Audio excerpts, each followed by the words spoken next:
السلام علیکم ورحمۃ اللہ وبرکاتہ۔ میں ہوں عبدل اور آپ دیکھ رہے ہیں AS.4kyd۔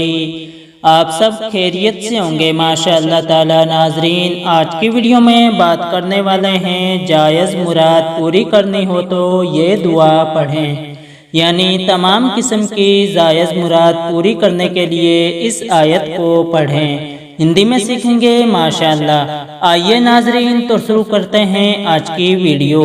اعوذ باللہ من الشیطان الرجیم، بسم اللہ الرحمن الرحیم۔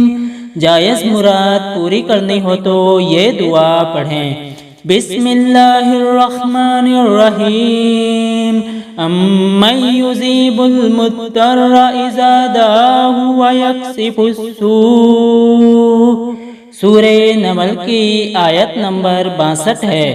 تمام قسم کی جائز مراد پوری کرنے کے لیے اس آیت کو روزانہ عشاء کی نماز کے بعد 100 مرتبہ 40 دن تک پڑھیں۔ اس وظیفے کے شروع اور آخر میں 11 مرتبہ درود پاک پڑھیں۔ انشاءاللہ تعالی ہر جائز مراد پوری ہوگی۔ دعاؤں کی گزارش۔ السلام علیکم ورحمۃ اللہ وبرکاتہ۔ ملتے ہیں انشاءاللہ ایک اور نئی ویڈیو کے ساتھ، تب تک کے لیے ہمیں دیجیے اجازت۔ اللہ حافظ۔